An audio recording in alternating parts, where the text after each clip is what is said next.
Well, you've waited all week.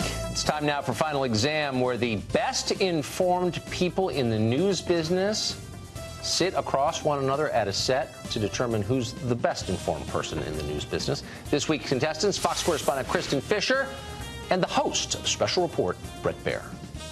Now, you know, you never miss an episode, so of course you know the rules, but for our viewers just tuning in, I'm going to repeat them. This is old hat for you. Hands on buzzers. I ask the questions. The first one to buzz in gets to answer the question. You must wait until I finish asking the question in order to answer it. You can answer once I acknowledge you by saying your name. Each correct answer is worth 1 point. Every incorrect detracts a point. Best of 5 wins. Does that make sense? Makes sense. Outstanding. We're ready. Good luck, ladies and gentlemen. Question 1. The art world was stunned this week when a painting by the graffiti artist Banksy was sold at auction. Something very odd happened once the gavel came down. What was it? Bret Baier. No one bid. No one bid. Did no one bid on the famous graffiti artist Banksy? To the tape. Selling for $860.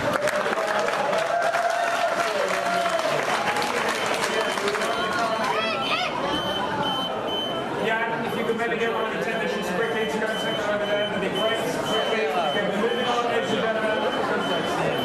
Ladies and gentlemen, we are going to move on here. This work of art, now it's been shredded, they believe it actually adds about 50% more to the value. That's actually quite a brilliant prank. That was the rest of the answer. A prank, but that was because it's not a decadent art world or anything. All right, question 2. You know what? That says something good about both of you that you're not watching art auctions during the day. You've got work to do. All right, this is a multiple choice question number 2. Singer Taylor Swift has become political, as you know. She is urging her fans to vote against Tennessee Republican Marsha Blackburn next month. The president responded to this news by saying of Swift one of 3 things. Was it A, Taylor Swift is overrated, B, I like her music less now, or C, lock her up? Kristin Fisher. B. He likes it 25% less. I thought it was lock her up. We'll find out. To the tape, please. Marsha Blackburn is doing a very good job in Tennessee. I'm sure Taylor Swift has nothing or doesn't know anything about her. And let's say that I like Taylor's music about 25% less now, okay? It's nice. Good effort. Good effort. Watching all those tapes finally Roughly 25% less. Fantastic. All right, question 3, also taken from the world of pop culture. Kanye West under fire today for showing all of America his iPhone's passcode while on live television. While he met with the president in the White House, Kanye took out his phone and hit the same number 6 times in order to unlock it. What very unsecure number was it? Bret Baier. 0. Now, I don't know how many zeros it was. I think it was 0000. But all zeros? Zeros. Was it all zeros? And what we want to start with is, I brought Wow. Not exactly secure. Wow. 6 zeros. Our judges say that's enough zeros. What we might be looking at is the comeback story of the week. I know. 1-0. 1-0. That's right. You are back to stasis. Goose egg.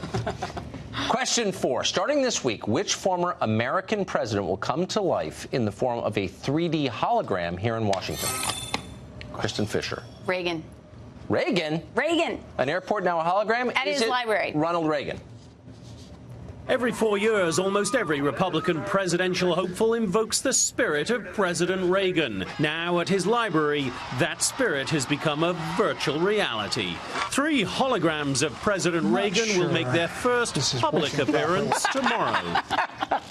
Not sure this is connecting. You know, it's not connecting. You know, you guys should have holograms for in here. You know, that way you don't take more time off. You know what?